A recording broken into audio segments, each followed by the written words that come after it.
Good morning. If everyone could take their seats, please. Call this fourth meeting of the Interim Joint Committee on Local Government to order. Will the committee assistant please call roll?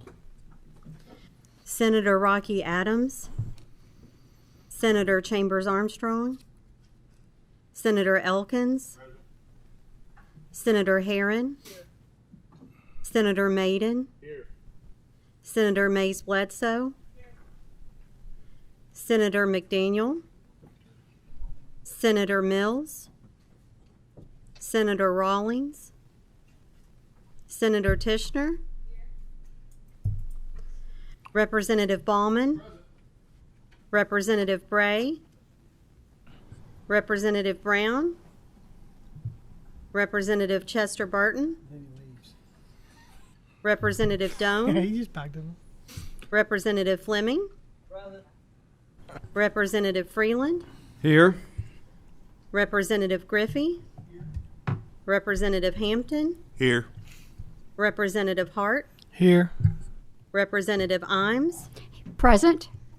Representative Lewis, Representative Maddox, Representative Meredith, Representative Neighbors, Here. Representative Raymer, Here. Representative Rorks, Here. Representative Stalker, Present. Representative Witten, Here. Co-Chair Nemus, Present. Co-Chair Flannery. Here. Okay, it does appear that we have a quorum and we are constituted to do business. Next up, we need to approve the minutes from the August 26th meeting. I'd entertain a motion for approval of those minutes. Motion made by Senator Nemus. Do I have a second? Second. All those opposed, or all those in favor say aye. All those opposed say nay. All right, those minutes are approved. Before we start the agenda, are there any members of the committee that would like to introduce any guests at this time? No special guest. A lot of special guests. Okay, a lot of special people. Okay. All right, we have two items on the agenda. I think I'm going to reverse these and have the discussion on county jails first. So if looks like we have some folks from CACO, some county judges, and a magistrate, if you all could come to the table, please.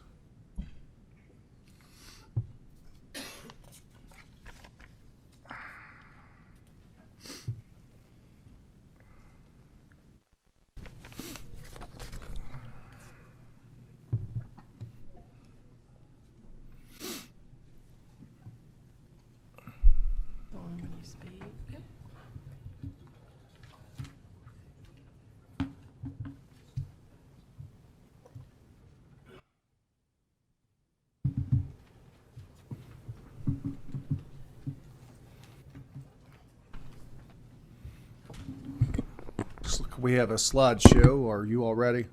Yeah. Okay. I'm ready.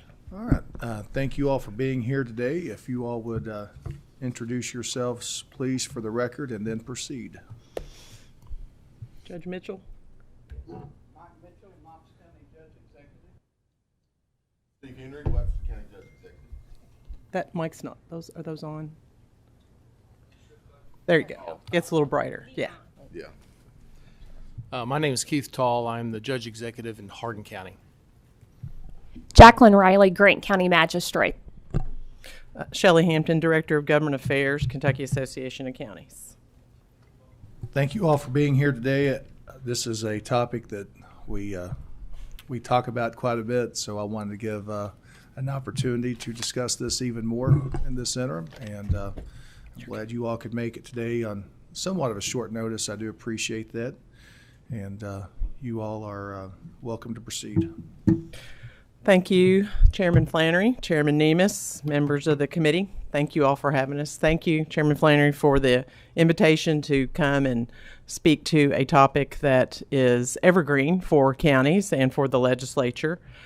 We appreciate that, and I appreciate my members being here and taking the time out of their busy schedules to make the trip and to be here to share their experiences with you as well.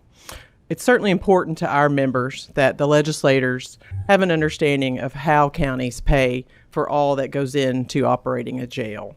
And frankly, the gravity that some counties face to adequately fund the mandated standards for caring for inmates and the facilities that we house them in. While CACO continues to develop a more comprehensive approach and a plan that we will unveil at our annual testimony in a few months before this committee, we certainly appreciate the opportunity to be here and to speak to this issue for us. To be clear, our fiscal court members and our jailers take this job very seriously. We hope you share our view that this function, perhaps above all other county-state collaborations, of which there's a lot, is possibly the most interconnected partnership between the Commonwealth and its political subdivisions of counties. We know our jails are a great benefit and savings to the state in both appropriations and bed space. We know that there's always room for better outcomes on both sides, and we know that the taxpayers, who include you, of course, expect and deserve fiscal prudence as we strive to provide a safe place for both those who live in our communities and those who are housed in our jails. In front of you, you should have two sets of slide decks. One is the group PowerPoint that you'll see on the screen, which I'll go through, and then the other set of data is for your all's information, and that'll be explained by Judge Tall when he testifies. First, we will start with some basics.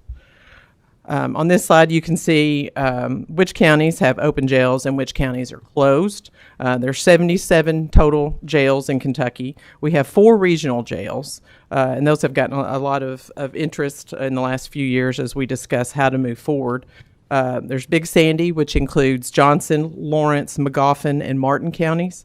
There's the Bourbon Regional Jail that includes Bourbon and Nicholas counties. Kentucky River Regional Jail for Perry and Knott. And I believe Letcher, Perry Knott, I'm sorry, and Three Forks, which is Lee, Owsley, and Wolfe counties. 43 of those counties, as you can see on that map, do not have a jail. They're what we call the closed jails, the closed counties. However, they are still every bit 100% financially responsible for the inmates that are arrested in their county. Those counties, those fiscal courts and jails contract with one and sometimes multiple of the other 77 that you see on that map to house their inmates, and frankly often at a higher per diem they are charged than the $35-34 the state pays, because it actually costs more than that to pay for the care and the housing of those inmates.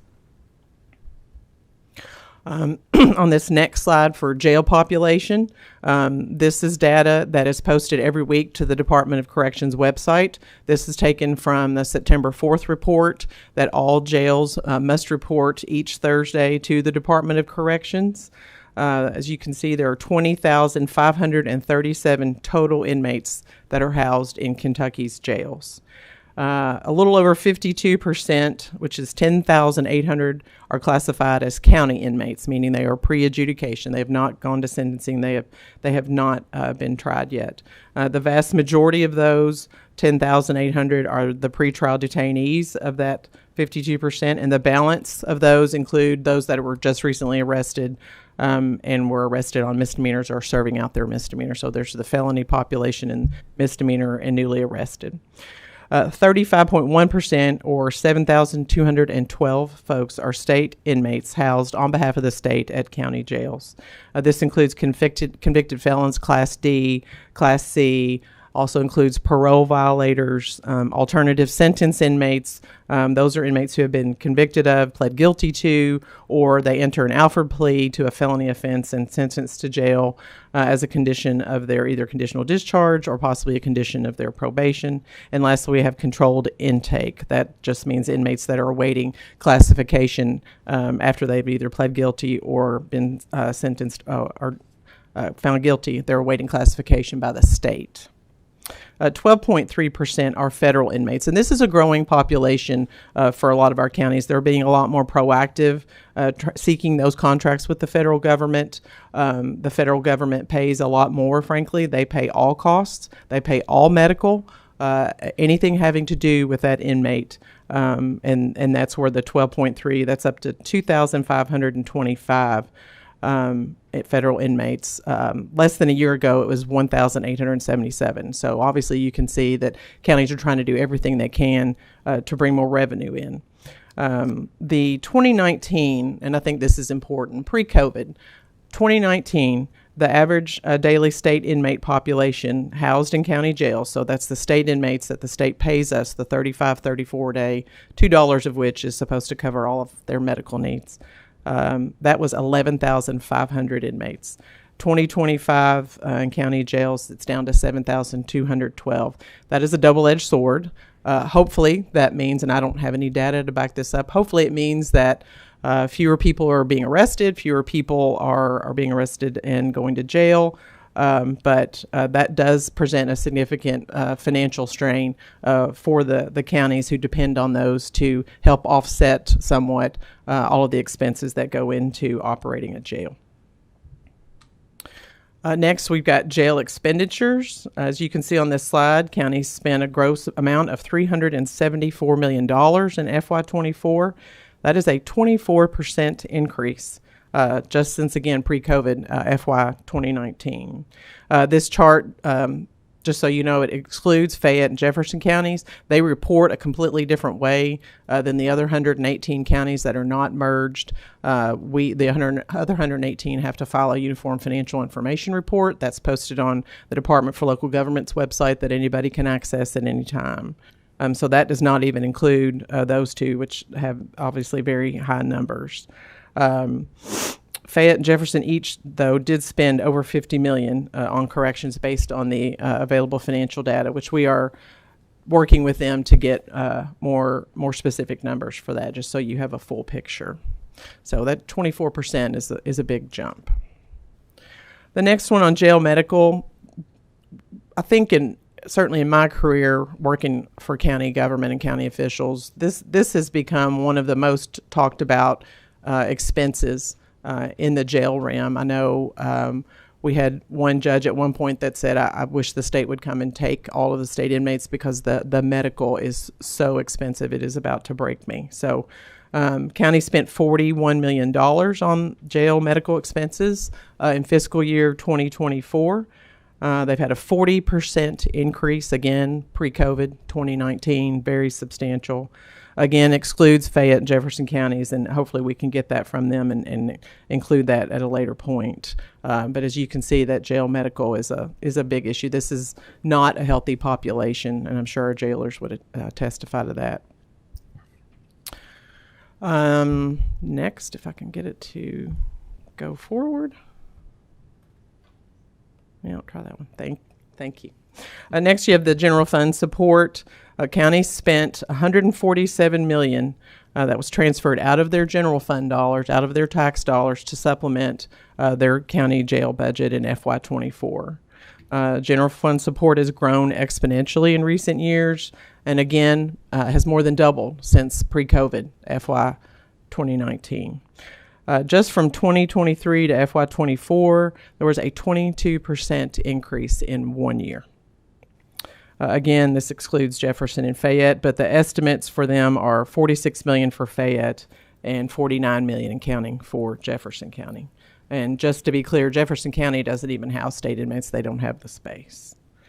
So that's the slides that I'm going to go through. We wanted to give you a solid foundation for the major costs that are the drivers for what these folks at this table and our all of our fiscal court members face as they try to craft a budget every year. And we've all asked these four folks to come to the table to give you a bit of a snapshot of where their jail funding stands. With your permission, Mr. Chairman, I would ask them to go ahead, and we would start with Webster County Judge Executive and our board member, Judge Henry, if that's okay with you. Yeah, that's fine. We do have another item on the agenda today, so be mindful of your time. Yep. Be happy to let all four of you all speak, but try to keep that as brief as possible. Well, good morning, Chairman Flannery and Chairman Nemus. Always a pleasure. I appreciate the opportunity. With those remarks, Chairman Flannery, it's almost like someone has already told you that I'm a long-winded, slow talker. So I somewhat got the warning before I got started this morning. It probably come from Senator Mills, but I'm not sure. But I do appreciate the opportunity to come and not give a presentation, but to have a conversation. You know, this is a conversation that we all have a vested interest in. And so to come from Webster County's perspective, which, as you see, we've somewhat have I won't call it a small county or a small county with a big heart, which is Webster County, but a less populated county versus medium to a large size. And so you'll hear kind of three different perspectives from all three of us. Webster County, back in 1990, we built a new jail. Our jail was on top of the courthouse. We built that down below the courthouse, and at the time it was able to house 24 inmates. 2009, the state came around to counties and said, we don't have enough room for population. We would like for some of you counties to build on to your jails, and we will help you then pay for that by putting state prisoners in there. And so it was a good agreement. It was help for both situations, but now it somewhat is a little bit different than what it was at that time. In 2009, when we did that, we now have 194 beds within our jail and 72 in the restricted custody facility. Today, presently, this morning, we have 114 state prisoners, 47 county prisoners, and we are housing 24 out-of-county prisoners. Of those county and out-of-county prisoners, there's 53 of those that have been arrested for felony offenses that are waiting to go on trial. We recently just got through with a murder trial and a conviction of where that person was in our jail for 2.5 years on our dime before he was able to go to trial and sentenced. And as you all know, the counties get paid once that they are sentenced. We took in $109,000 in property tax last year. $1,009,000 in property tax last year, which is not a lot compared to a lot of counties, but certainly for Webster County with a population of 13,000, it's a considerable amount. The unfortunate part that I somewhat hate to talk to my constituents about, but it's a real issue, is that out of that $1 million, we transferred $512,000 out of the general fund to the jail to subsidize the difference.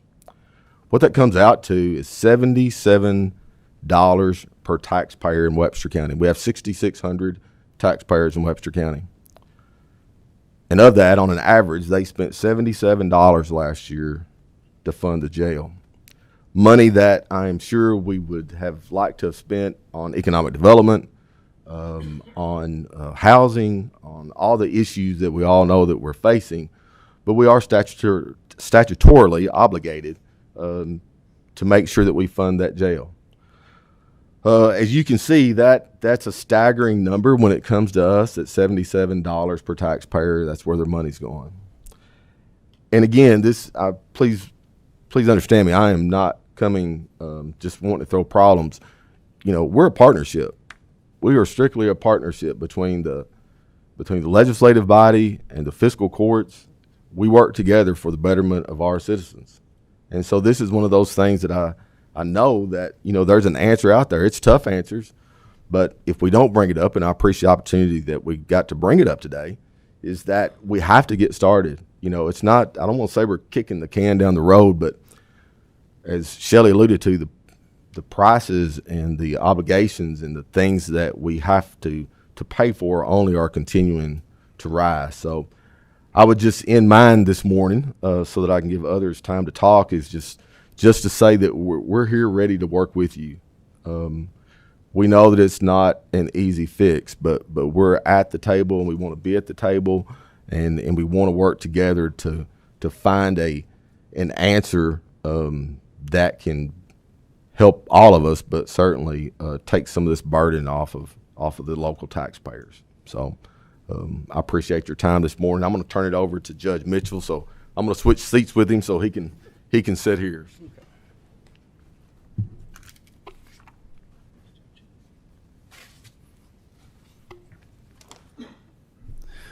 Good morning.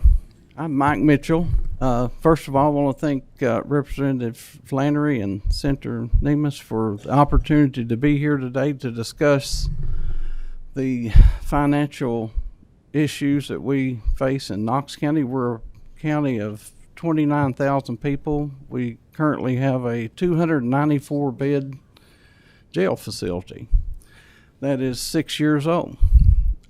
Whenever we had the opportunity to open this jail that was built under another administration, and they too were led to believe that they could pay for this facility or help sustain and pay for this facility through housing state inmates.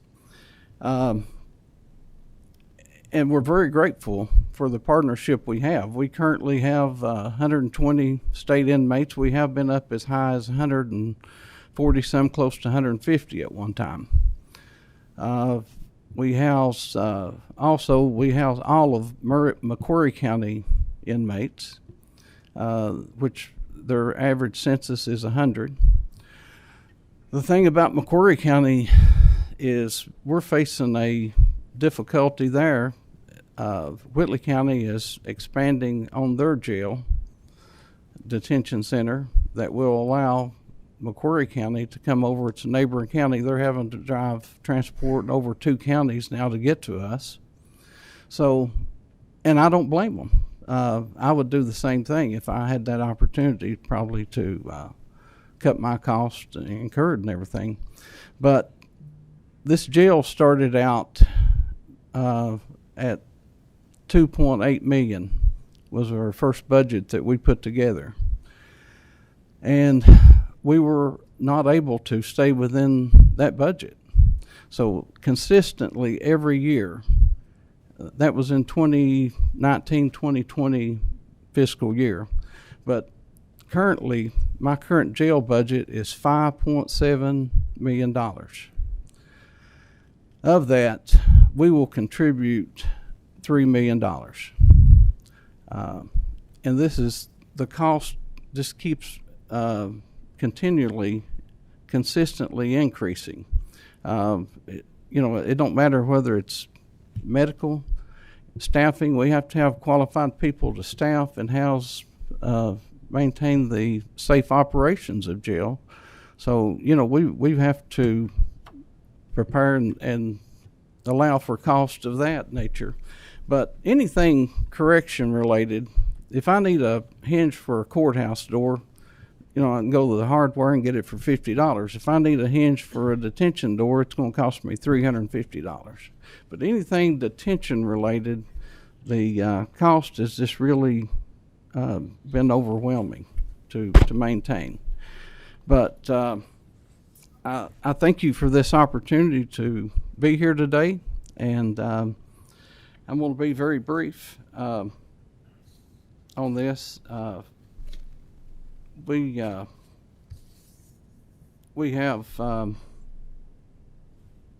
really struggled to make ends meet.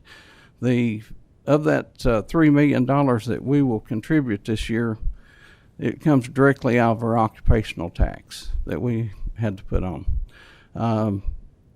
But Macquarie County, we already had a occupational tax, but we contribute that money directly out of our occupational tax. That hinders any economic development or anything that we can do there with those funds that does that. But Macquarie County, they pay for their jail strictly by their occupational tax that they put on just to incur the cost of their closed jail. Judge Green and I have built a good relationship, and unfortunately, he's had to transport his inmates over to us. He's one of the 43 county jails that's closed. But this time, I thank you for the opportunity to be here and to tell you some of our financial issues with jail incarceration cost. And at this time, I'll turn it over to Judge Tall. All right, thank you. Well, it's good to be here today, and in Hardin County, I can summarize what I'm about to say in that I'm living the stress of budget stress every single day in a growing county that is having to apply a huge amount of money to our jail in Hardin County. But I did want to thank you for the invitation and just share with you a snapshot today of our county jail finances as they stand today. And I am in my first term, so I'm 2.5 years into this. This was a bit shocking. I didn't really, as I got into this into this position, it wasn't the way it is today. It was still pretty rough, but it has gotten significantly worse as far as the finances go. We have about a 646 bed jail that is 28 years old, and there is no debt service on that. It's been paid off.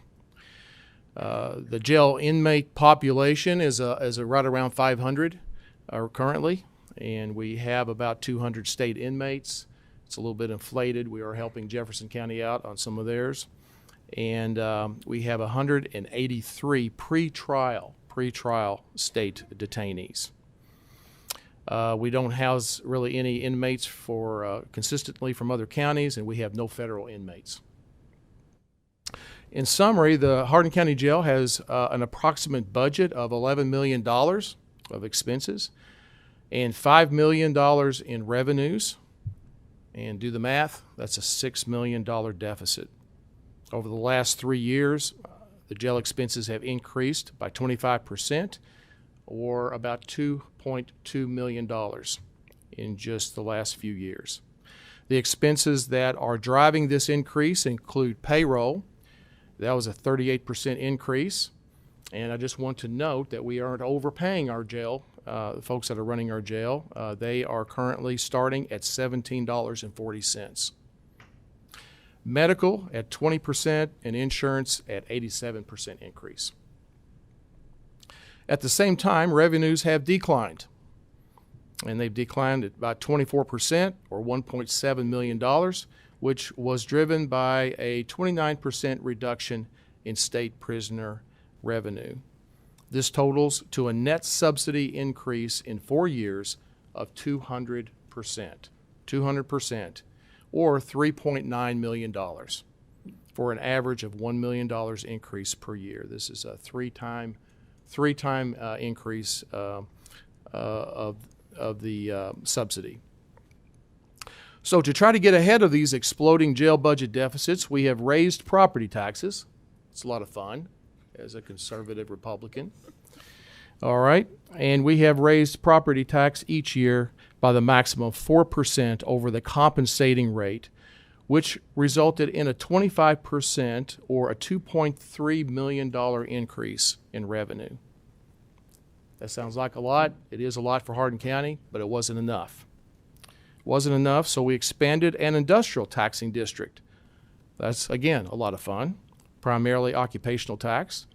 And we did this to the whole unincorporated part of the county. This fiscal year, we budgeted about $2 million net revenue in this budget we're in right now. These two tax increases were barely enough to cover just the one line item, the jail. So we still have mandates to provide more than this one service, as you all know. Wage and equipment inflation, along with the need to expand services to meet the growing needs of this county while balancing the budget, is quite frankly impossible. We are using reserve money this year to make ends meet, to also subsidize EMS at $3.5 million, which is 3 new ambulances included in that. A sheriff's office at $3.4 million subsidy. Library at $1.3. Road department, 1.2, which, by the way, is not near enough for 575 miles of road. Animal care and control, $1.1 million. Coroner, $800,000. County attorney, $800,000. General administration to make all this work, $1.7 million. And I haven't even mentioned 911 with its own fee that also increased this year on the property tax statements. I haven't even touched on the need to update our 11 volunteer fire departments, but there's no money without another tax increase. We have no money to increase our full-time ambulance service from 8 to 10 ambulances for a very large county geographically and population, or to slow down the EMT and paramedic turnover that we are dealing with to other adjacent counties due to lower wages. And then you might think, some of you may know that there's a company called Blue Oval SK. What about those tax revenues? That should be very helpful to you. Well, they were all deferred. They were all deferred for at least 15 years. So we received a one-time pilot payout of $8 million for occupational taxes on as many as 6,000 construction workers that, well, they're all finished now. Our operating budget requires about $2 million of this reserve money this year alone. Money that could be used to help with infrastructure needs like a new emergency service building near the plant, near the Blue Oval SK, which is located in Glendale, which is an unincorporated town. So you can see from all of that, threw a lot of numbers at you. You have a few graphs that I threw together. My background's engineering, so I got to have a graph. Sorry about that for those that don't like them. But hopefully those are helpful to kind of see, get a picture of what we're dealing with and the huge increases in our subsidies that we're trying to do the best we can in Hardin County. We're taxing our people a lot more than what they did whenever I took office, unfortunately. So I may not be around to come and talk to you here in a couple years. But these are things that we had to do to try to balance our budget. So thank you and for the time to share this information with you. And I'll go ahead and turn it over to Jacqueline. Great, thank you. For those I've not had the pleasure of meeting, my name's Jacqueline Riley. I'm a lifetime Grant Countyan and a third-term magistrate.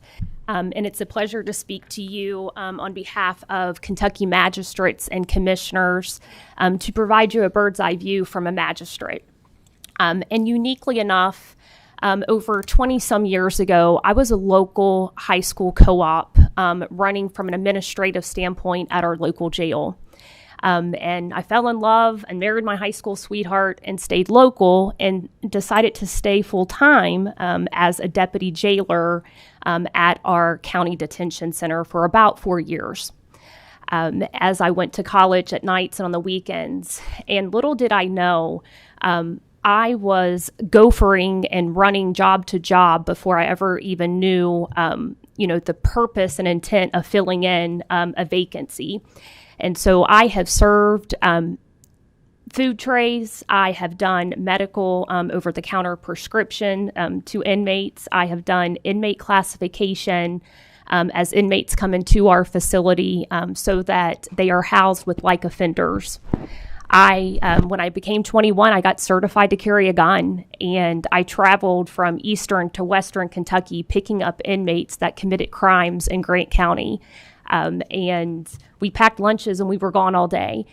The job of a deputy jailer entails a lot, from booking to security, and it's just not a fun job at all.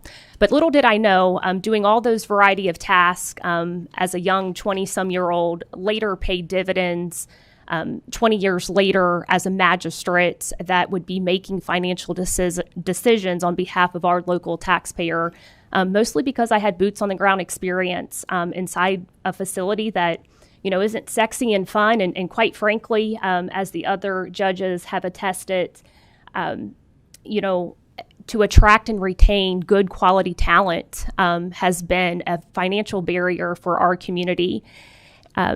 To further paint the picture of Grant County, we too, like many jails throughout the state of Kentucky over 2 decades ago, the state had an influx of prisoners, and we also jumped on the bandwagon and expanded our 50-bed facility to a 348-bed facility. And through the years, state inmates have declined, which is a positive thing, one would hope. But we've also attempted to get creative on generating revenue. And so some of our neighboring counties, Pendleton and Gallatin, with the cooperation of our jailer, we are housing other county inmates to help provide revenue. On the state's behalf, as we continue to house state inmates, we also provide substance abuse programs so that we could reintroduce these citizens back to the community. But from a financial perspective, as others can attest, our jail is our largest expenditure. Our budget is roughly almost $8 million, which does include financial debt. And good Lord willing, if I live to serve another term, despite the fact also being in a position of increasing taxes to offset the shortfall in the jail, our jail will be paid off in 2027. When we think about the subsidy from the general fund to our jail fund, like others, our main source of revenue is property tax. Up until 2018, when my community also was at a crossroads, and we had to implement occupational tax to help shore up not only funding the jail, but just to provide general services to our community. Thankfully, with our current jailer, we are generating, more revenue than we ever have with local contracts to help shorten the general fund subsidy. But we've also made other decisions where we have had to pass ambulance tax to help free up general fund money that would eventually be shuffled to the jail. Again, not a very popular decision, and time will tell if we've done the right thing as, from a financial perspective. But one would say, what are the main drivers of our county cost? And the reality is once, post the pandemic, when, folks can work at local fast food or Walmart and make almost the same type of money that you could in corrections, we were at a crossroads. And so we made some financial decisions to increase pay so that we could become more competitive and so that individuals could stand a better chance raising a family and purchasing a home while being a deputy jailer in our community. Our insurance, benefits, retirement, overtime, and base pay is over $3 million at our facility. Secondarily, as Shelley indicated, the medical contract from healthcare, pharmaceuticals, specialized medical expenses is $1.2 million at our county local jail. And you think about, jail maintenance and rehab and HVAC, you have to provide a quality of life in that institution. And so with a facility that is aging, it is hard to get those locking mechanisms. It is hard to fix scream alarms that are 25, 30 years old, companies that have went out of business. And so I really commend our jail staff and from a maintenance perspective because they have to get creative on ensuring that, the institution is safe with the available materials that exist with some of the locking mechanisms, the water boiler, etc. No one mentioned inmate food cost, just like our local grocery bills have went up personally. Same thing within our institutions. Food cost continues to rise. We spend over $350,000 on food at a 348-bed facility on an annual basis. And so I just wanted to provide just some perspective as someone boots on the ground that has worked inside a jail and then has spent, the last decade financially trying to figure this out. The reality is this situation didn't happen overnight. And I also recognize it's not going to fix itself overnight, but we genuinely appreciate the ability in the future of partnering with trying to figure out a solution because I certainly don't think it's a one-size-fits-all. And there's a lot of tentacles to this. It's a lot complex. Even back my first term, we considered closing the jail. But we have anywhere from 50 to 75 county inmates, and we would still be financially responsible with housing them somewhere. And as we looked at, close to $3 to $4 million that we subsidize our jail today, that's what it was going to cost if we were even able to find somewhere logistically to house our inmates. And so a lot of folks say close the jail, and that's not a simple answer either because you're still obligated to house even your county prisoners, let alone when county prisoners convert over to state inmate. population. So I just wanted to, one, thank you for the opportunity to speak with you today, and then to let you know that we stand here willing and able to roll up our sleeves and to look for solutions that we just haven't been able to identify yet today.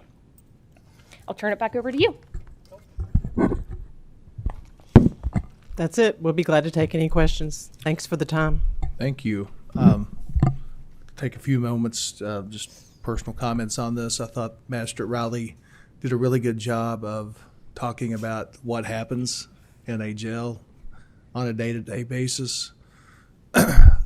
It's been my observation and experience that the elected jailer in many of these counties has an extremely difficult job. It is a 24/7, 365 operation. She talked about the maintenance that has to go into it, food cost, medical obligations, security obligations, liability obligations, personnel and HR. You have to hire really good quality people to work in these facilities. You have to offer, to do that, you have to have a competitive wage scale. And that's when the county judges and the magistrates and commissioners starts eating into their budget. All this eats into their budget. However, it is a core function of government. Our criminal justice system is obviously part of our judicial branch, and we have to take care of this. It's not something that's just a need or a want. This is a core function of government. We have an obligation to take care of, to keep our community safe, to punish, to deter, hopefully correct behavior, do all those things that are involved in the criminal justice system. So it puts the fiscal courts and the jailer a very, very difficult task, and all the people that are involved in all this. And I think we'd be remiss not to commend the jailers and all the staff there, because it's not an easy place to be. Those folks do not have, they don't have a lot of items to protect themselves. They're walking around oftentimes with people that are not so good, that don't always behave very well. It's not always a safe environment to work in. A lot of knuckleheads in there that do a lot of dumb things sometimes. And so it's just a very, very, very difficult job that is 24/7, 365 around the clock. It never stops. But I do appreciate all the comments today. Went a little bit longer than I wanted.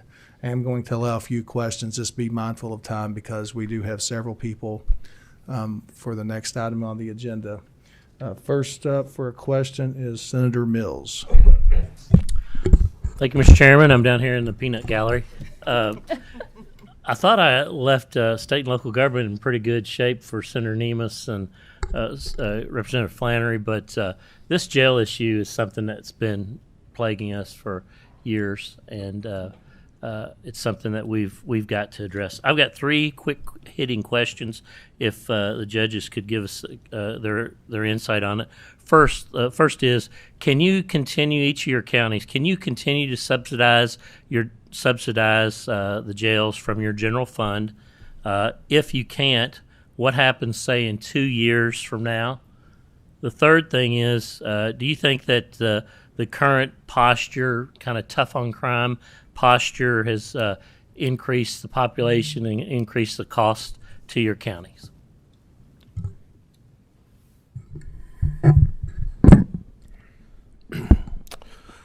I appreciate those questions, Senator Mills. For us, we cannot continue to sustain that amount. There's absolutely no way. What it has done is used up all the reserve that we have.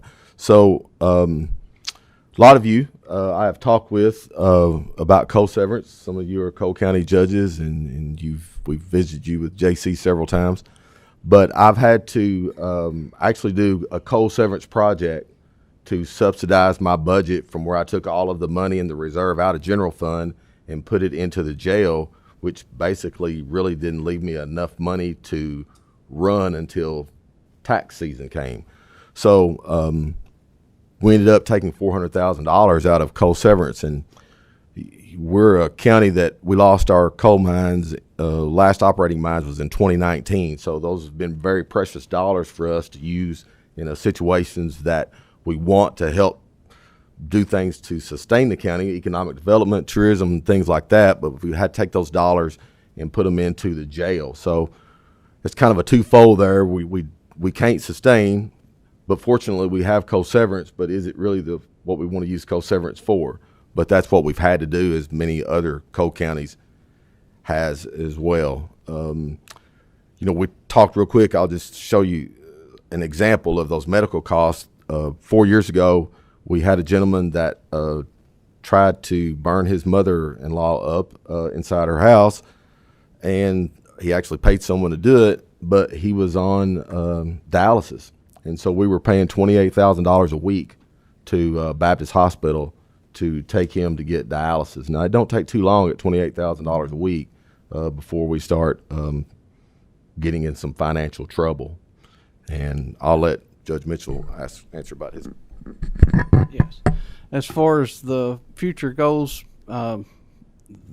we have to look at cutting services, vital services to our other constituents that really deserve this money, and it's either that or raise taxes, which is very unpopular, as everyone in this room knows.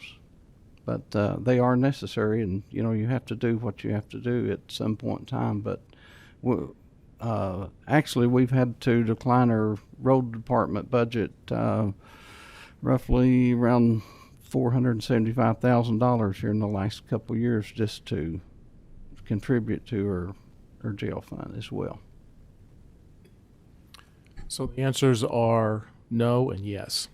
Okay, so I think that hopefully it was clear from the presentation that we're already, even with all the tax increases that we've done locally, we're still our cash flow is still a problem, about $2 million. So we are taking money out of the pilot that we received from Blue Oval and making ends meet this year. But you can only do that for so long. We are a growing county, so our property taxes, I'm sure I'll have to take another 4% again to try to do the best we can, but it won't be enough. And occupational tax is already maxed out. So, I'm not sure how I'm hoping that we can get to some solution that will give us some relief, because our other services in a growing county need to expand some. But I'm not sure how we're going to be able to do that. As a matter of fact, we may actually have to start cutting them back. Mm-hmm. And nobody wants to cut back an ambulance, we don't have just money sitting out here on some, social improvement project. This is all emergency service things that we're really required to do. And so that's kind of where we're at with that. And the fact that some of these inmates are staying in there longer, some of the, I think our county attorney, the judges, they will tend to leave people in there before and try to get them to come to, to instead of going through trial, and that may take months, a long time for them to come to that conclusion that I don't want to be in jail, and I think I'm going to just settle on this. So that's good, I guess, but it also puts a burden on us. So, yeah. If I can butt in for a second, I'm going to allot 10 more minutes for this topic on the agenda. So we have 5 members of this committee that have questions. So if we could, I want to give everyone that's a member of this committee the opportunity to ask their questions. So if we could, I think maybe the answers just try to keep those very brief, and I don't know that some of this is somewhat repetitive. I think your experiences are very similar. So I want to try to move on and give every member of the committee an opportunity to ask their question. Next up, we have Senator Maiden. Thank you, Mr. Chairman. I'll never forget, after I got elected, being in Louisville at a meeting, and Mike Mitchell stopped me going down the hallway and pulled me down to talk about his jail. I thought, oh boy, this is going to be fun.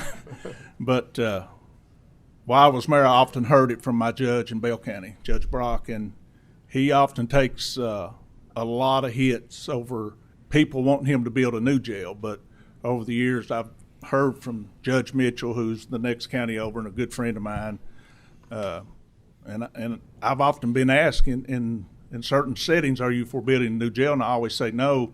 Go ask Judge Mitchell. Go ask Judge Mosley. And those guys are losing big money. No, I'm not for building a new jail for us to have to raise taxes. So my question, I guess, is, and Judge Mitchell has often mentioned this to me, and I know that's something that you all can't do. It has to come from the jailers or some type of legislative change. He always said if he could get the commissary money,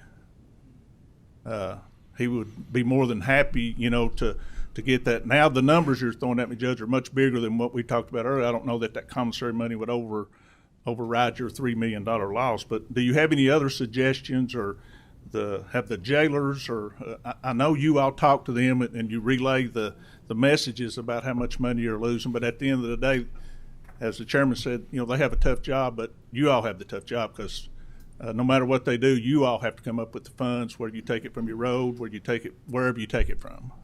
I just wonder, have you all got any other suggestions? I know everybody knows the quick fix is making appropriation, but also sitting on the A&R committee so far, everything that we have sit down and talked about for the budget is up considerably, as we all expected. So, it's not just easy as saying, hey, give us some money for this fix. And I just wanted your thoughts on that. Is there anything other than possibly granting you the commissary money?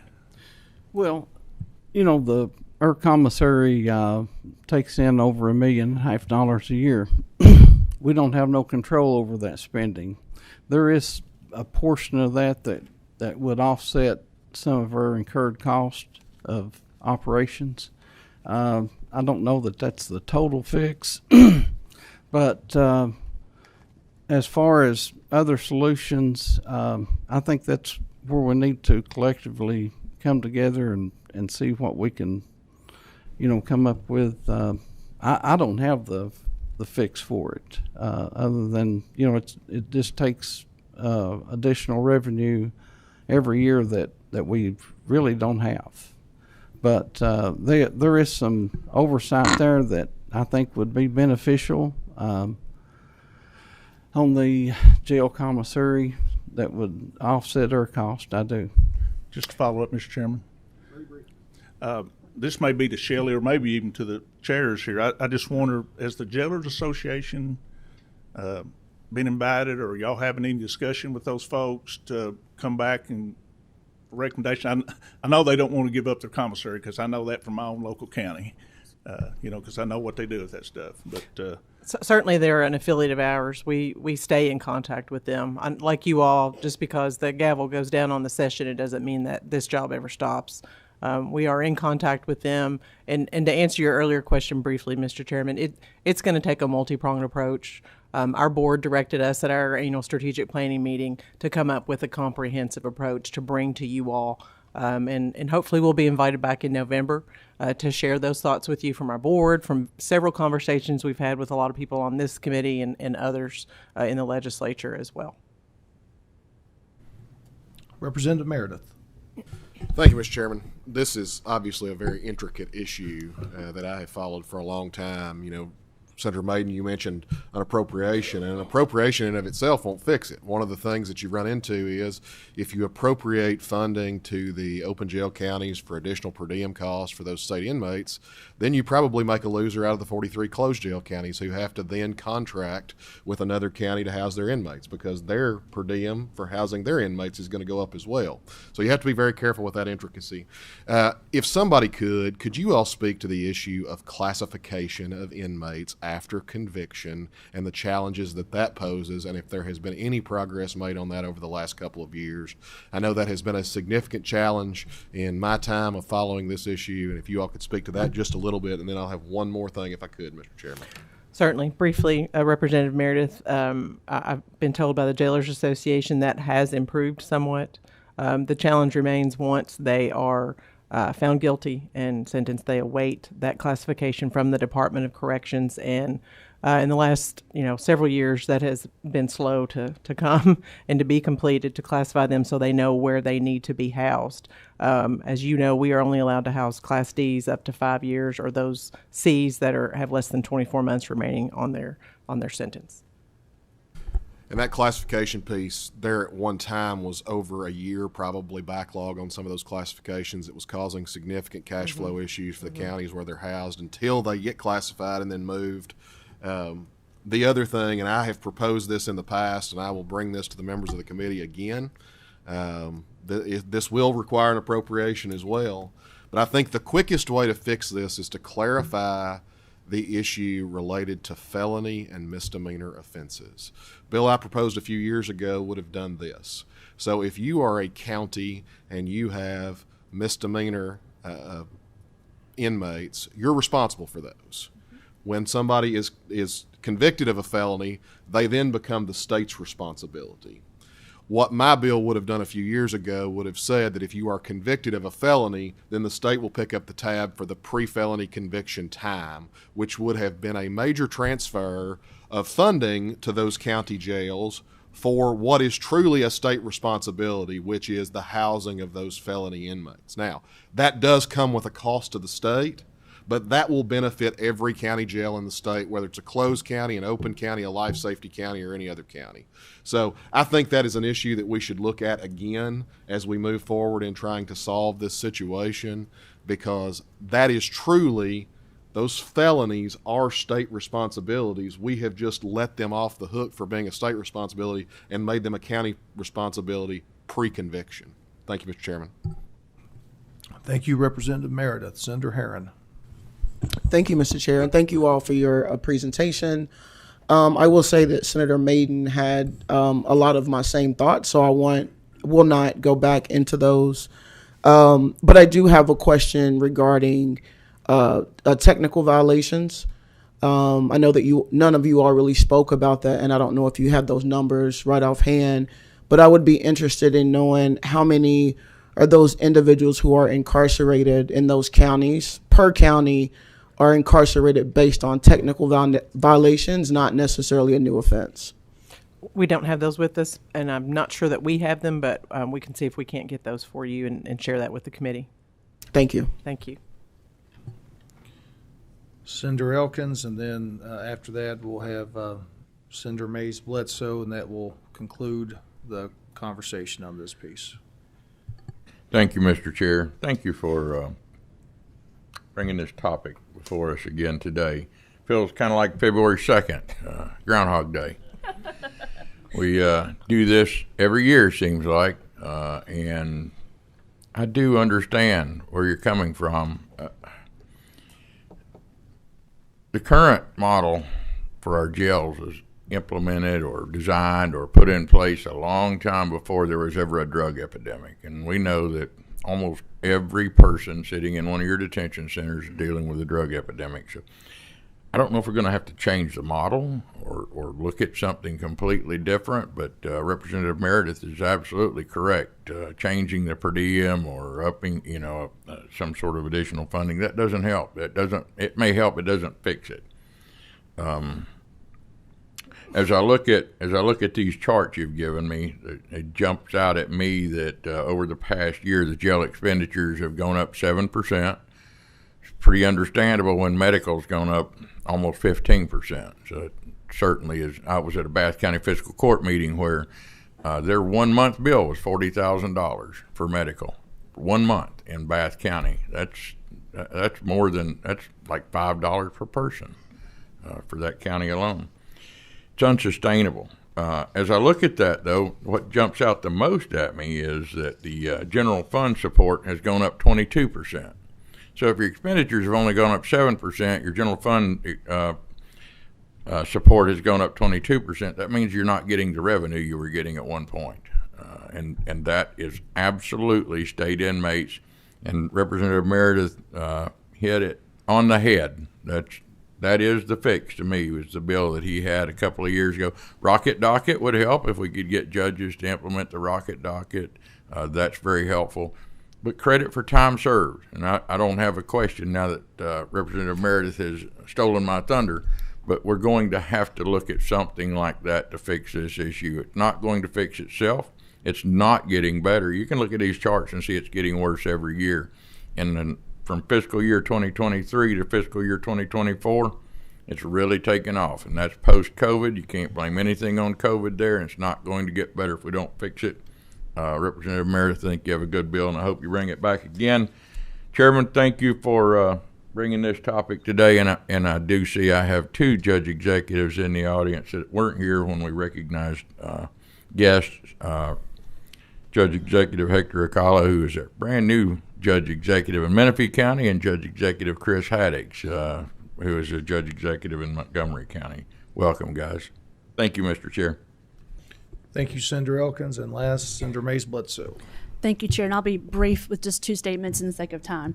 Not to pile on what's already been said, but your biggest challenges, the variable is medical costs. You can plan well in advance, and then you have someone with dialysis, or in Boyle County's position, they had a female who was pregnant who ended up in ICU. You cannot plan for that, and that killed whatever potential they had to make up that cost. And those are something you can't plan for in advance. So we have to get a handle not only on the structure, but how we talk about medical costs is also something. And two, just for perspective, in Fayette County, there are about 915 inmates, about 110 of which are state inmates. We have a general fund revenue of about $5.3 million. The general fund offset is $56 million. This is a scale problem for every county, not just the ones that are smaller. It's the same in Fayette. So it's unsustainable. The math doesn't work. And we're going to have to spend time talking about the structure of how we pay for it, in addition to, well, some variables that we're going to have to control moving forward. So I appreciate your testimony and appreciate giving the time to the issue. And we're going to spend some, I think, journal time going into next year figuring out a better way to fund it, to be honest. Thank you. Thank you all. This is, I guess, as people have said, kind of an evergreen topic, Groundhog Day, whatever you want to call it. It's kind of always here. And I think while there has been some progress, I think there's always going to be this is probably going to be an annual topic as we move forward. So thank you all. I know we'll be talking about this even more. Thanks. Thank you. All right. If the folks that are here to speak on centralized collection, if you all could start making your way forward.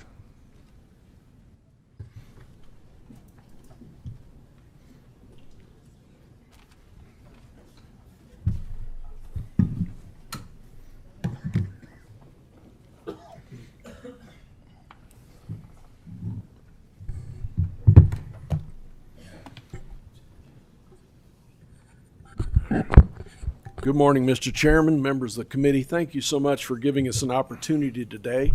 My name is Tom Underwood. I'm the State Director for the National Federation of Independent Business, and I also serve as the Chair of the Kentucky Small Business Caucus. I'd like to allow my guests to introduce themselves. My name is Brent Hurrigan. I'm with Heritage Concrete and Stone Company. I'm Julie Roberts. I'm with ServPro. Thank you, sir. Kentucky's small business community suffers a lot of stresses, as you may know.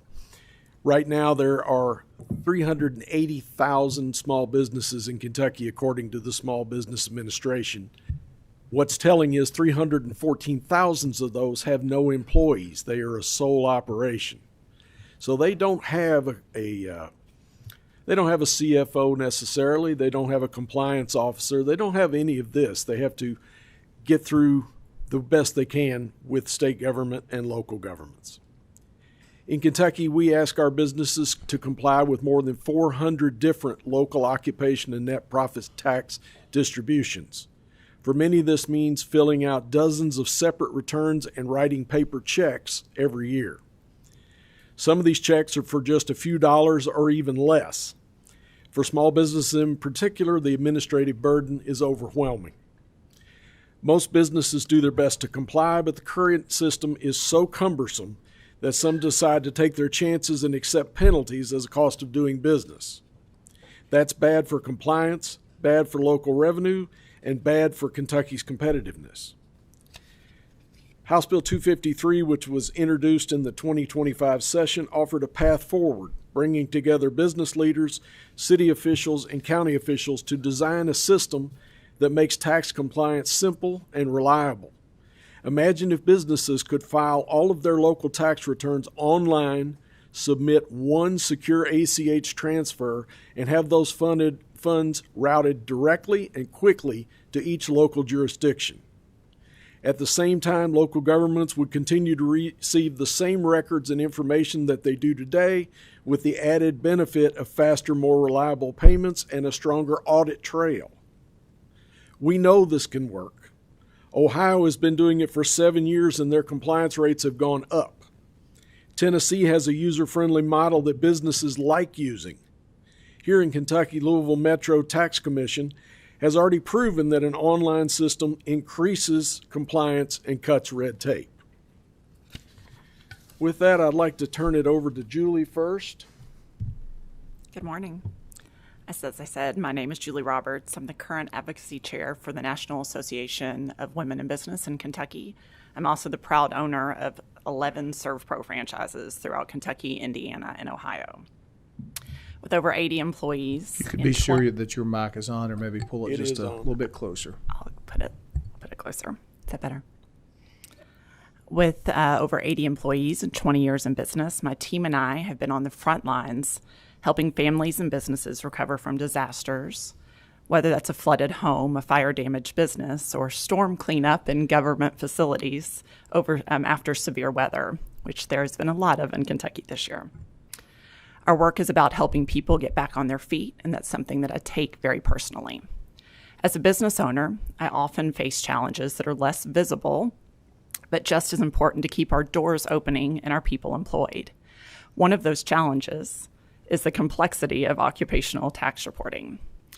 Operating across multiple counties and cities, our team has to manually prepare, mail, and track separate tax filings for each jurisdiction. This is time-consuming, costly, and inefficient. Just this month, we filed 83 tax return extensions with an average payment being under $10 each. Those extensions took 2 office members over 2.5 hours to print, sort, and prepare, another hour and a half at the local post office for myself, 2 members of the post office, one of which clocked out early and helped me on his own time out of pity, and ultimately cost me $350 in postage to mail. Just Friday, we discovered that we erroneously swapped 2 of the counties in the extensions, so I now have some late fees coming my way, it appears. The discussion today is not about avoiding responsibility. It's about making it possible for business owners like myself to meet our responsibilities more efficiently.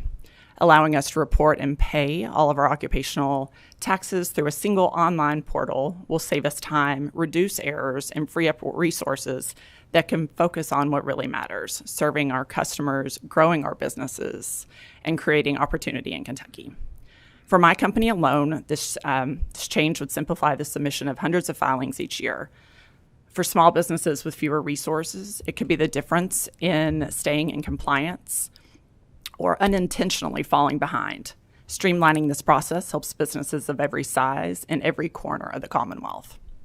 I urge you to support this bill, not just for business owners like me, but for the future growth and competitiveness of Kentucky's economy. Let's make it easier for those who are investing in our communities to continue doing so. Thank you for your time today. I think you've got somebody pointing at you over here, but we're glad to continue at your pleasure. If we could, I know Representative Bauman, I want to give him an opportunity to speak. As a presenter, he informed me that he had a work call that he had to jump on real quick, and we are citizen legislators here, and he said he had something that popped up that he had to join, so I'm sure it's very important. You have anyone else that Yes, would I'd like present? to. Yeah, if we could do that. We will do that. Before we do that, I didn't have a chance to say this, so today we are hearing from the proponents of this topic, and the plan is for next month we will hear from the people that, I guess I could say opponents, maybe the people that don't think this is the best approach to take. So today is an opportunity to hear from many people, in particular small business people that are employers and helping keep our economy running as to why they think there should be a new look, a new approach on how to deal with this topic. So if your next person up wants to introduce themselves, please proceed. And then if you have anyone else before Representative Bauman joins in, I'll be glad to take that. And then hopefully I would like to try to get this finished by maybe about 10:35 to give an opportunity for any members of the committee to ask questions or have any comments on the issue. Thank you. My name is Brent Harrigan. I'm with Harrod Concrete and Stone Company. We are based here in Frankfort. We own and operate a limestone quarry, 2 concrete plants here, 2 concrete plants in Lexington. We operate a fleet of dump trucks. We provide materials not just in central Kentucky, but throughout the state, from Flemingsburg to Carrollton. We go to Louisville. We cover multiple counties and cities with raw material. Roughly 130 to 40 employees, but the vast majority of those are doers. We have a very small office personnel, and the current system is somewhat time consuming for Eileen, who's our vice president. I'm an operations guy, but throughout my career, I know when these sorts of things are taking place, the operations people kind of get pushed aside because it's fairly time consuming. I know that she is asked, and we have talked multiple times about trying to simplify the system so that it isn't so time consuming, sort of like what Julie said. Lots of time for small amounts. We might have to do 20 to 25 of these, and if this is a step to kind of simplify things, we're definitely on board. So, Thank you. Mr. Underwood, you have, I guess it looks like we do have a new person at the table. If you could introduce yourself and please proceed. Yeah, my name is Wes Simpson. I'm the president and CEO of Green Mechanical Construction and one of our owners. And I've been working at Green Mechanical since I was a graduate of Western Kentucky University. And we're full mechanical contracting services, HVAC, plumbing. I actually was having a fun time thinking of all the detention center projects we've done between Jessamine County and Laurel County, and actually just finished up the temporary chambers. So now I've outed myself. If you have any hot air when you should have cool air, you're going to want to try to find me and contact me. So, but I spoke a couple of years ago as the president of the Associated General Contractors of Kentucky at a board meeting, just offhand about how much I hated this system. And so then 2 years later, I found myself leaving Glasgow at 5 a.m. to get up here and talk to you about it. We've got a headquarters in Glasgow, but I have 2 offices in Lexington as well, and we work all over the state of Kentucky. We also work all over the Southeast. We talked about the state of Ohio and Tennessee. I do projects in those areas, and we absolutely love that process.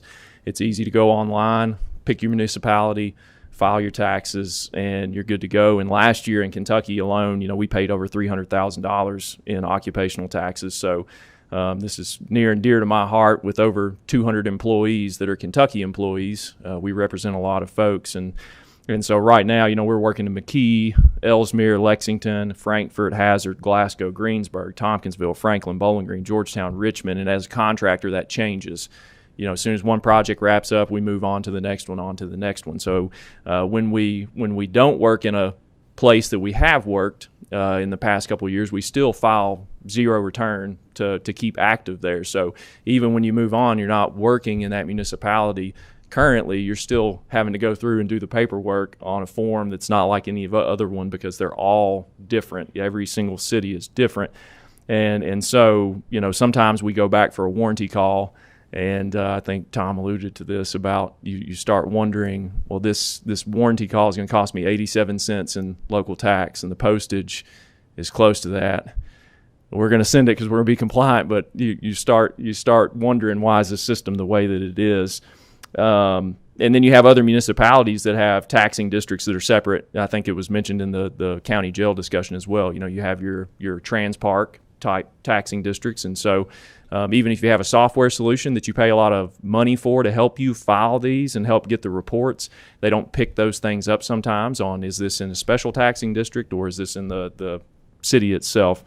And I brought a stack of, these are just occupational taxes, and this is not even all of them. This is not the net profit taxes, which come in multiple boxes from our accounting firm. So I didn't want to haul in 3 or 4 file boxes, but I was looking through these earlier, and Danville and Boyle County, I think somebody was here representing that. I've got one in here for $11.12 that we paid, and my controller, I pay him a lot more per hour than $11.12. So we're coming out on the losing end, really, when it comes to the way that we're doing these. And so the time that it takes to file these separately, piece by piece, especially as a contractor, when a lot of the questions are not, they're not for me, of like, what's your total payroll? Where somebody that's based in that county, that's for them. Well, now I got to break it down by how many hours overall on all the different hours that we've worked in the state and in the Southeast. And so being a contractor, Kentucky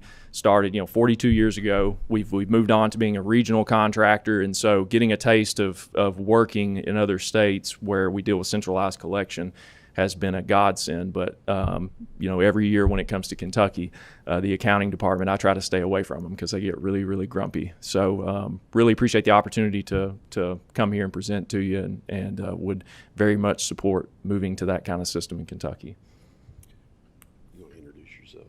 If you could introduce yourself, please, and then proceed with your comments. Good morning. This is the Grumpy Accounting Department.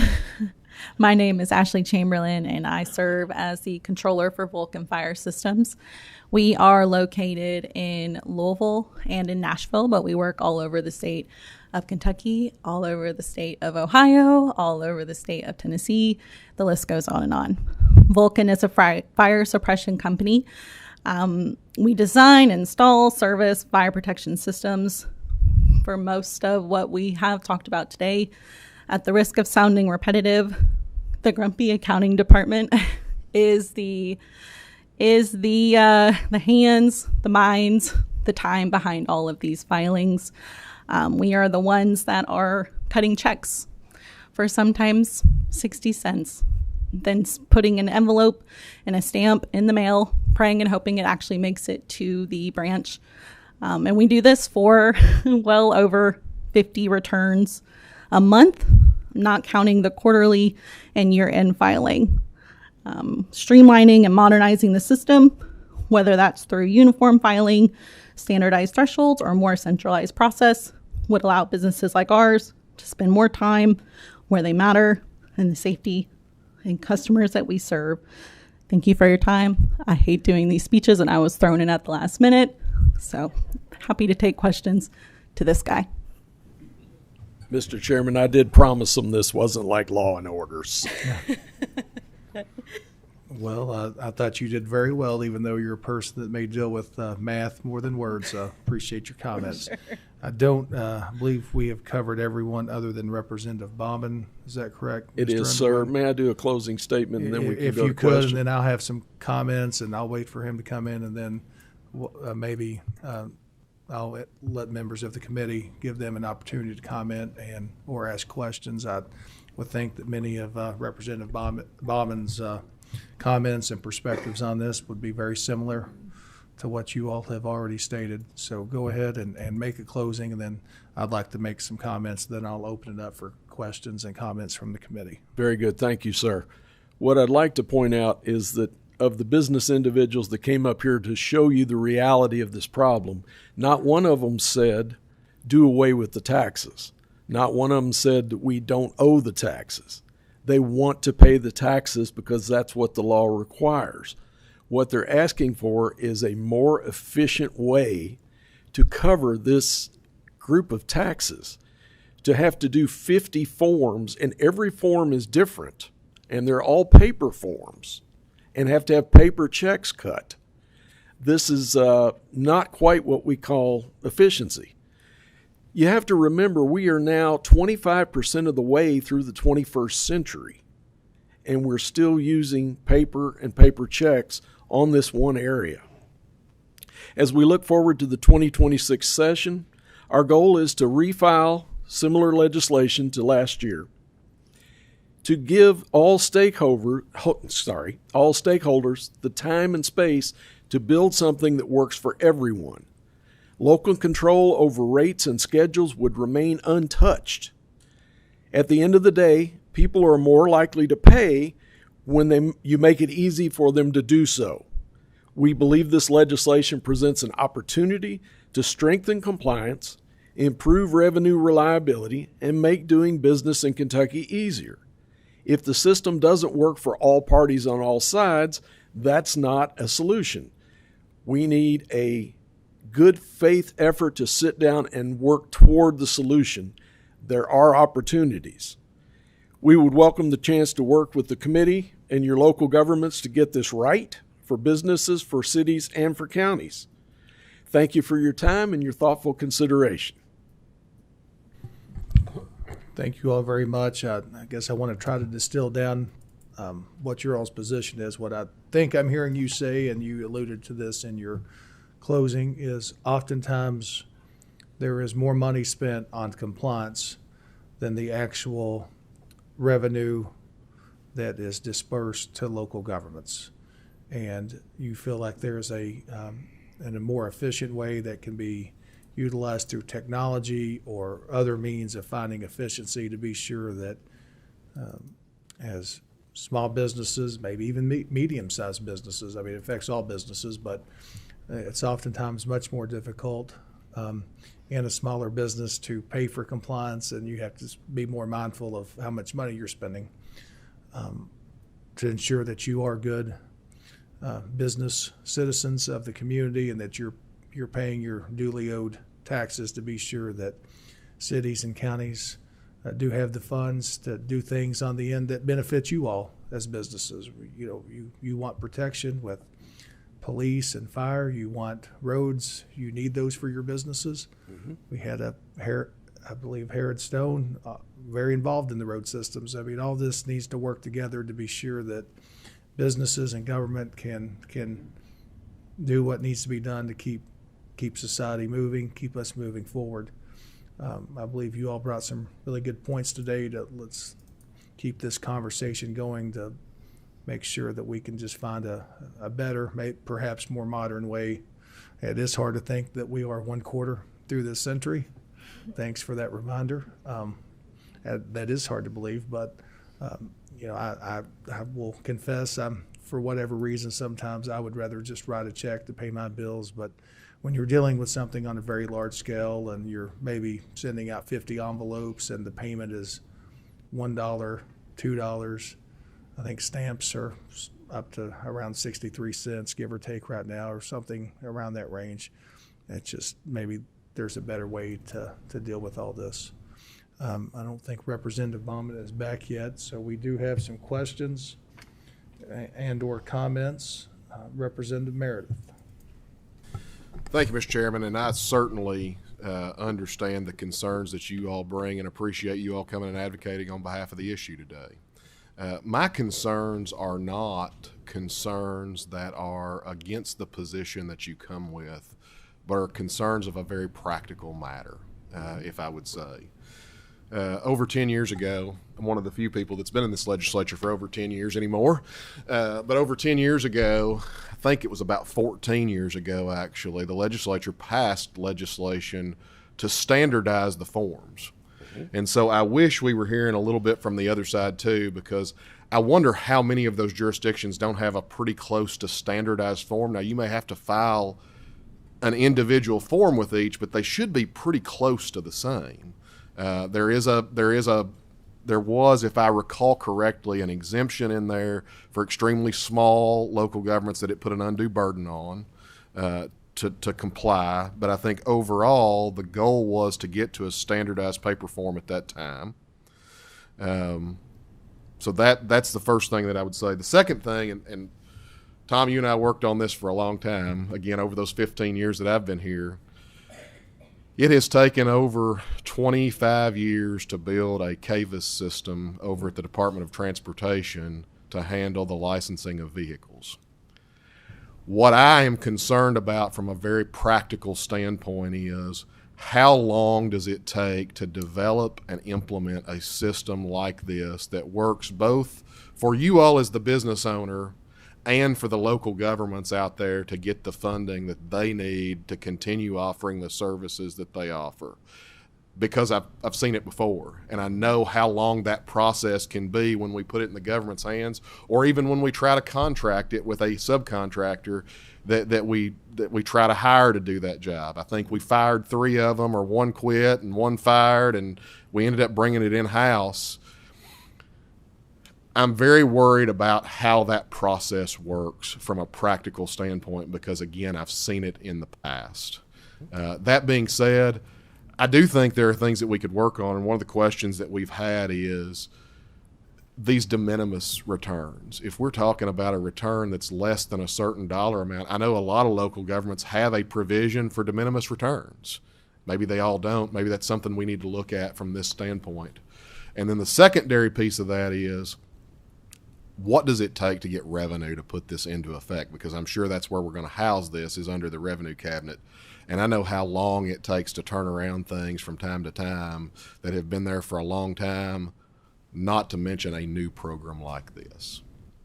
Mr. Chairman, if I may, there's multiple questions I'd like to respond to there. Yes, sir. Please proceed. Let's start with the uniform form. And yes, you've been here 15 years, and we've worked on these things over the years. I'm on my 38th year here, which I don't like to think about either. But if you will pull down the uniform form off of the Secretary of State's website, you'll find that it has something like 8 pages of instructions that go along with it. It is far from being a simplified form. A lot of jurisdictions, we're being told, are not accepting the form because you got a stack of them. Okay. Do not want to accept the uniform form because it is so complicated. That was worked out many years ago, and it was pre-technology, let's say, 14 years ago. We believe that there are other systems that are already online, and with the advancement of AI, that can be done relatively quickly. We had a demonstration upstairs to the A&R staff and committee chairs from the Jefferson County Metro Tax Commission. And they have a tremendous system that is, instead of just a form, it's an intuitive thing that asks you questions and it takes you where you need to be. And they did tell us that system is scalable and that it could potentially be something that could be worked on. We are not married to the revenue cabinet doing this. If there was an opportunity to work with the cities and counties and they wanted to do this as part of a public-private quasi-government thing, we don't care if Waffle House does it, really. As long as we can find a way where we can get the efficiency in the system and get rid of some of this ridiculous paperwork. As to de minimis, I'm not aware of any de minimis opportunities out there at this time. And further, even if you are de minimis and you don't have to pay, you would have to file anyway to show that you were filing a de minimis to show that you'd filed. So I don't think de minimis really helps what we're trying to get to here. What we'd really like to get to is something that looks similar to an Excel spreadsheet where the tax rates are already in it, where you could go through and put the amounts in that you owe with each jurisdiction, where it would total what you owe at the bottom. You would make an ACH payment. The money would be swept to the appropriate jurisdictions, and that they would get the same information that you filed on the system.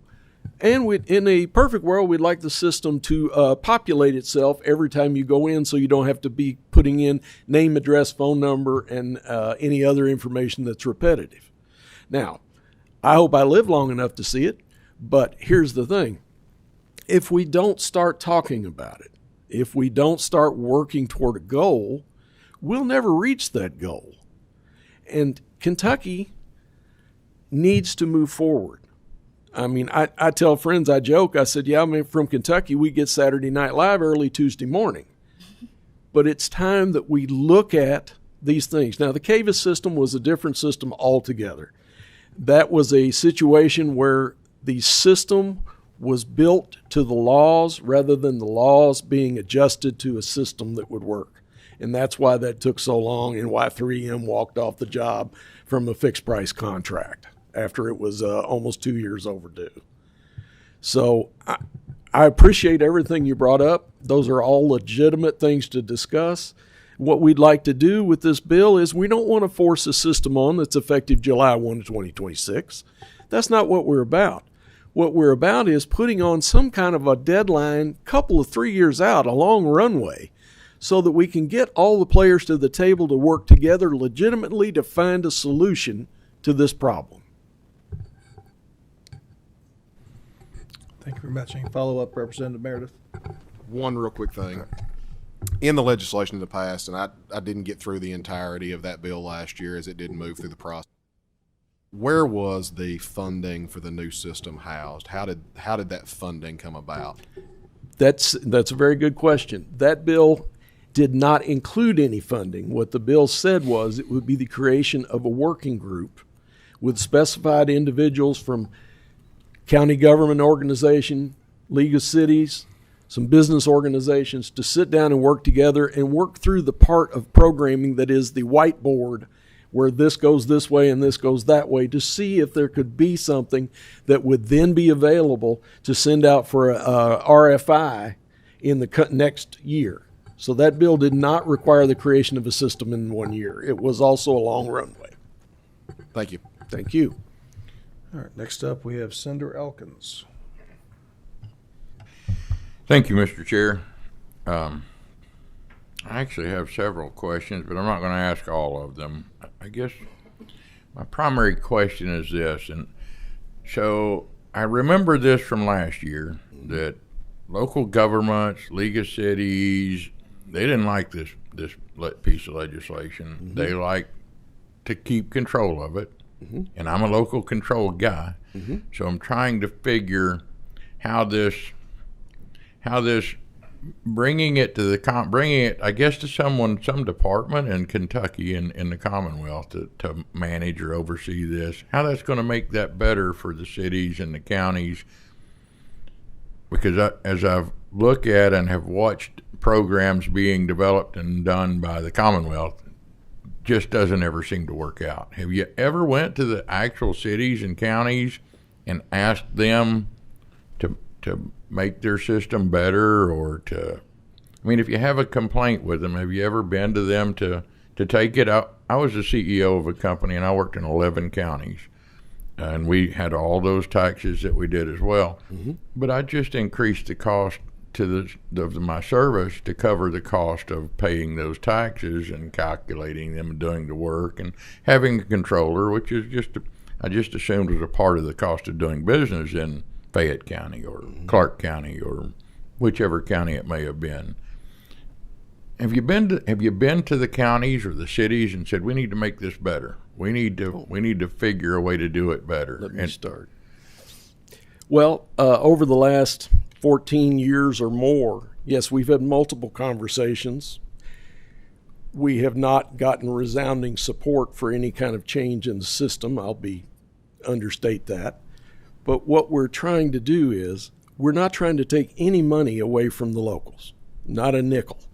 We're not trying to take any control from them as far as their auditing, as far as the rate that they charge, as far as any of the frequency of their reports, anything like that.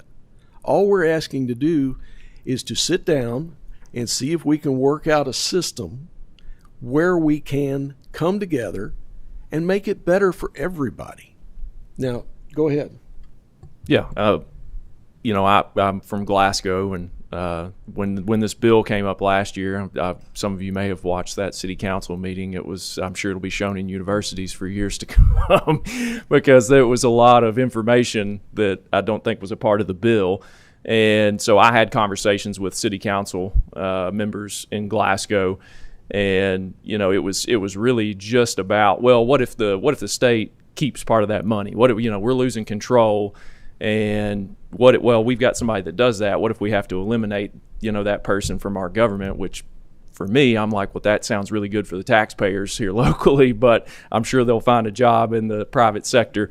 And so every conversation that I've had just as a business owner, absolutely, if it's a cost of doing business, then I figure that I pass it on, tariffs, taxes, whatever it may be. But having now the privilege of working in other states where this works extremely well, where we can go online in one day, put that information in there. That information is relayed to the county. They see what we're reporting, payroll reports, all of those things. The responses I've gotten back from government officials I've talked to locally has just been, we don't trust the state to give us the money in the end. What if they decide to keep it? So, yeah. Follow up, Mr. Chair. Very brief. Yes, please. So I would assume that the state's going to have to keep some of that money to pay for the new system or program that's going to be implemented. So, there's going to be a cost that currently now the business bears the burden of. Someone's going to have to bear the burden of it going forward. If not the business, then who? Thank you, Mr. Chair. Senator, to respond to that, in the bill last year, there was no money to come from the local governments, that the businesses would pay a user fee to be able to use the system, and that's the way the system would be funded. Next up, we have Representative Freeland. Thank you. Tom, thank you for this presentation. And my concern, I certainly understand when you're talking about 200 employees, but in rural, my area is more rural, and talking about like my company, we've got like 10 employees. Mm-hmm. And what if like a taxpayer, you have a question or concern, or maybe you want to dispute a bill? In our town, you can actually go up to the city hall and talk to someone face to face. And my concern is with something like this, is there provisions where you can go and talk to the local office, or the only option where you'd have to be to call Frankfurt or call someone here in the state? Because I'm concerned about that. I understand, and thank you for that question. What we did say in the bill is that all of the jurisdiction and all of the enforcement and all would remain with the local government. This would only be a pass-through. They would receive the same information that they receive now on the returns. So yes, your customer service would still be at the local area. Okay, thank you. Mm-hmm. Senator Maiden, you're recognized. Thank you, Mr. Chairman. I'd just like some clarification. You spoke of Ohio, and my understanding their program is a voluntary program. Are you planning on does this bill make ours a voluntary program, or is it a mandatory program? It'll be voluntary for businesses. If you don't have the entire system in one, if you don't have all jurisdictions in one system, it kind of makes it pointless when Vulcan Fire has to go out across the state and figure out which ones to use and which ones not to use. If the information is basically pretty similar in terms of payroll for a mechanical contractor to go out into into one county and another county, we think that should be pretty simple. And once again, the customer service all goes back to the local jurisdiction. Okay. Also, you mentioned Tennessee, and we're really not talking apples for apples there. They don't have an occupational license in that profit, correct? You are correct, but they do have a system that does route money to the local governments. It's based on gross sales in the area. Go ahead. Yeah, Tennessee's system is based on gross sales in the area. It's not apples to apples, but it's the same framework of, that money is then allocated to those municipalities. So are we also proposing to do this statewide, Louisville, Lexington, Bowling Green, the big cities also? One of the beauties of this bill, Senator, is that we're proposing to get everybody together and work out the best way to make this all work. So I guess you're also aware that Louisville has just completed this at a cost of about $16 million for their software. And they have 52 employees that just collects their tax. So I bring that up just to say, you talk about statewide of 87 counties, I think, that are charging occupational now in over 400 cities. Mm-hmm. So, that kind of relates to what Louisville's doing, I would think, on those same kind of numbers. And this goes back to who's going to pay for that. And I think that's going to be where the cities and counties, and I have to say this, this has been going on for a couple of years, as you know, mm-hmm. And before I got in the legislature, I was mayor, so I heard about it before I got here. And so many things have changed. It started out the treasurer's office was going to collect it. The cities and counties were going to get their money in 7 days. Now it's changed again. There's an outside source going to do it. And they don't know when they're going to get their money. So, and I told some of your folks that met with me during the interim, I think y'all have done, I appreciate you trying to help the business. None of us should be sitting here today if we're not trying to help our local business. But I blame you a little bit for not meeting with the players, and I've asked at least 2 or 3 times if you all would sit down with KOC and KCO, and that I would be glad to be part of it. That's never happened. Now, you may have mentioned to them going down the hallway, but I see Shelley 2 or 3 times a week up here. I see Gracie 2 or 3 times a week up here. And to me, that's the problem that you're having. The people that are affected by this, local governments. I was mayor of a small city. I mean, I had to have it. I mean, we just had to have it to pay our bills. That's the fear that these local governments are having. When you get another layer of government involved, how are they going to get their money? Who's going to pay for it? So I really think, Tom, that if you're ever going to get there, you're going to have to get the people that are involved into this and get their input before. I know I can never get on board with it. I can see where him being able to pay by ACH is good. I can see that. My son was a banker for 8 years, Michael, before he took me 4 years for him to get me to pay my bills online. So I'm old school too, Mr. Chairman. And you look back behind you there at those county judges, they're old school. So, education, and there's no better way to educate our local elected officials than through their organizations. Yes, sir. And to me, I respect my local officials more than anybody. I mean, that's who I have to deal with. That's who I'm up here advocating for. And I think for you all, if you're ever going to get there, you better get KOC and KCO involved. May I respond, Senator? Yes, sir. I will tell you that we did have a Zoom meeting with Shelley and her staff prior to the session to walk through what we were talking about and gave them a complete heads up and the information that was involved during the session. We did have JD and the KLC folks up in Representative Bauman's office, and we had a meeting up there and went through all of it as well. So we have had those meetings. We have a situation where we have businesses that want to pay those taxes. They're here asking to make it easier to pay the taxes. Now, as far as Jefferson County Metro Tax Commission came and did a presentation in front of the A&R chair and his staff and showed a wonderful system. Everyone in the meeting was very enthusiastic about their system that was already in place. And when asked, they said their system was scalable so that $16 million has already been spent. Then they could be the ones, or some other organization that has a system already in place could be the ones to scale it, make it available, and collect the fee from the businesses that are using the system. So we think there's opportunities. You're correct. We all do need to sit down. We all do need to talk through this, but we all need to come with an open mind that we're going to look at something different than what we've always done. And we would welcome those opportunities. And Senator Maiden, if you'd like to bring those folks together, we will be there, guaranteed.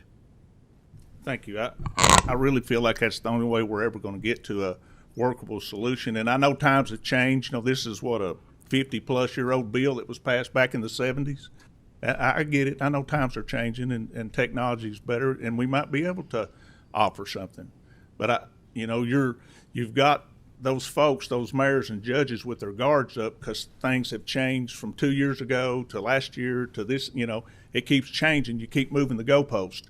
And those guys that are responsible for those city governments are nervous about it. You just sit here and heard what they said about their jails. They're struggling with their budgets. They sure can't be waiting on to get their occupational money because some of these counties and cities, occupational is much more than their property tax.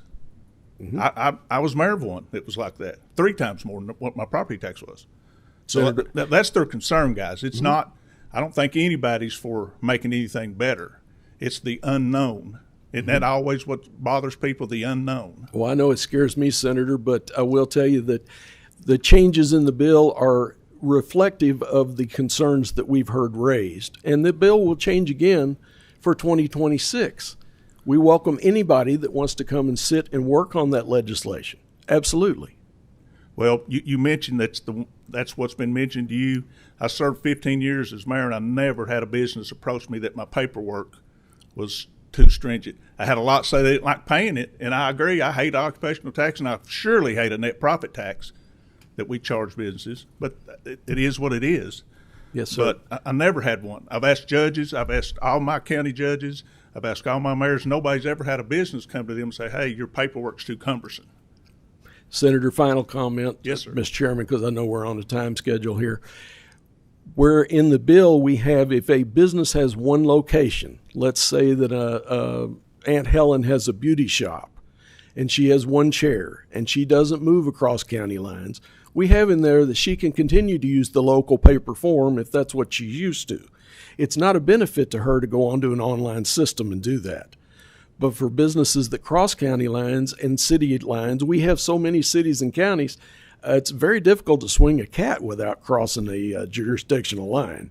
So that's what we're targeting in those businesses that do have static multi-location businesses across the state.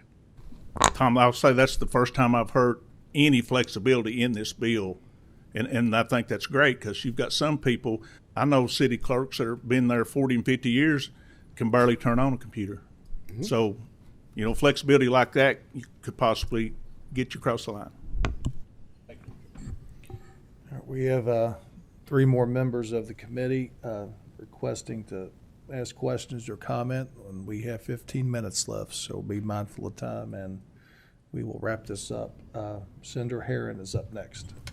Thank you, Mr. Chair. A lot of my questions or concerns have been talked about already, but I do want to reiterate or ask a little bit more about the system.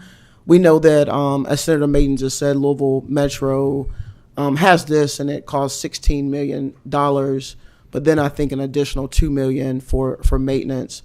My first question is, do they support this actual piece of legislation? And then 2, I don't know if anyone has explicitly asked this, so I'm going to ask, how much will this cost the state to create?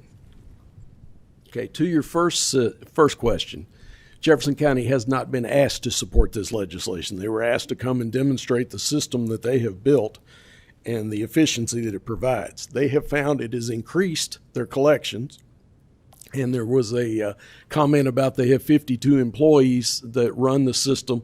I understand that's down from almost 100 from previously, but I don't have those documents in front of me, so I don't want to swear to that. And what was the second part of the question? Just how much is it estimated that this would cost? Because if it costs Jefferson County $16 million for one county, what would the total cost be statewide? Not a clue.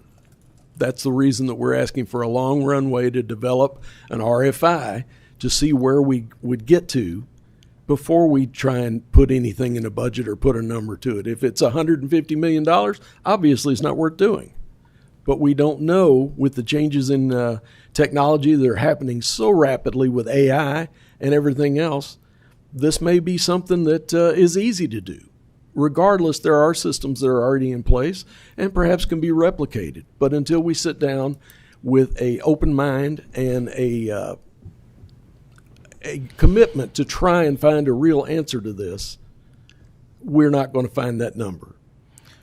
Mr. Chair, the only comment that I would make is that I would recommend that instead of us mandating something happen and then figure out what that cost would be, that we figure out that cost first and have all those details before we come to have a piece of legislation that we're asking to be mandated. Thank you. Thank you. Senator Nemes. Thank you, Mr. Chairman. I think this can be simplified. No one wants a new government agency. It'll just mess up things, and no one wants to spend the money on the new program. I do think that a standardized form for businesses would be beneficial, and I think the state maybe needs to mandate that to anyone with taxing authority should have to use the same form. So you would be able to use the same form, and then somewhere, a website or whatever, where they would have to update and keep updated their tax rates in that, which is simple and not expensive. And you could have your own software that would plug in those rates, and maybe we should make the taxing authorities required to accept online payments. And that's kind of what you're asking, except you're asking to go through some big new agency or an agency to handle this. It's very costly. Well, to your comment, Senator, I would say first that there's going to have to be a simplification of the online standard form. The standard form we have now, particularly as it relates to non-domiciled companies that are coming into a county and working. I think that would be a tremendous move forward if you want to continue the paper system. Well, now you didn't say anything different than what I said. No, I didn't. I said there should be a standardized form. Now you're discussing what that form would be. That would be down the road. I like simplified to add to your comment is all, sir. Thank you. Sir, would you have anything to say to that? I'm not a software engineer, but I like what you said about, a system where cities and counties can go in and update their information where it's not run through maybe an agency in the state, and then I'm going in. Just like on tax day, you have to put your information. You have the same information, whether it goes through the state or you put it in your software and send it directly to the taxing authorities. You have the same information you have to have and put it in that form. Yeah.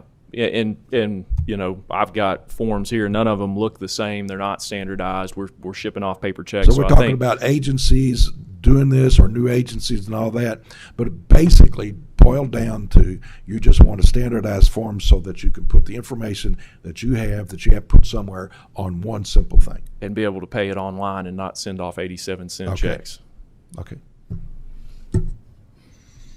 All right, last but not least, Representative Rourke's final comments or questions. Thank you, Mr. Chair. Hi. I'm also, very sympathetic of small business owners who have to file many forms. I have a husband who's a controller and a bookkeeper, so definitely get to hear all about the tedious nature of that. However, when this bill was brought up last year, initially because of that background and also working in my day job with many small businesses in Louisville, was very intrigued by the idea. But then after kind of going through the legislative process, heard a lot more from small cities, counties that creating a centralized taxation system would really slow down disbursements back to them and make it harder for them to be able to do their basic functioning. And also, we're in a tight budget year. Seems like it would be very costly to the state where this money could be used to go to a number of the other challenges we're facing. So I think those are some of my top concerns that have kind of made me, step back from my initial thoughts on the legislation.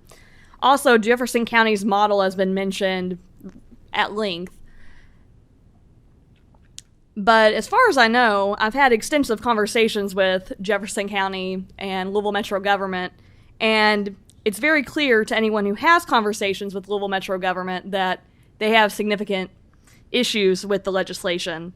And I'm assuming that if you've met with them, you would be well aware of their issues with it. So I think it's interesting that we keep hearing it as a model. I mean, it does exist, but it is not fully reflective of what you're proposing at a statewide level, when even Jefferson County doesn't collect all the taxes. They're not collecting for the small cities. They're not collecting for JCPS, etc. So I think there's a lot more information that we need to know if we're going to make an educated decision.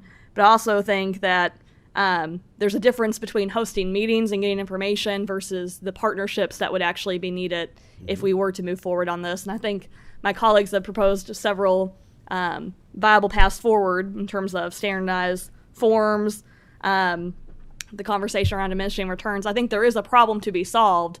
I'm just not convinced that this is the solution. Okay. Thank you, Mr. Chair. I know I said she was last, but Representative Raymer has to ruin everything, and she said it's a very quick question. It's a comment. Just first of all, I just want to say I don't think anybody up here wants to make anything harder on our businesses in the state. Obviously, we want it to be as simple for them to operate in the state as possible. I would just suggest maybe, obviously, there's a lot of fear and anxiety around this. Would you consider maybe some type of pilot project and try to find some localities that would be agreeable to trying it, to see how it works, so that maybe that could alleviate some fear if they see that you can develop something that is cost effective, that isn't going to cost the state a lot of money, and then maybe it can scale up from that. But I would just encourage you to maybe consider that. We would certainly consider anything that we can have in a conversation with all parties. Thank you, Representative Raymer. That concludes the presentations for today. Thank you to the many speakers on both of these topics. We've had a action-packed day. The next meeting of this committee will be in this room on Tuesday, October 21st at 9 a.m. But there are no more business today. The chair would entertain a motion to adjourn. Motion second. Meeting is adjourned.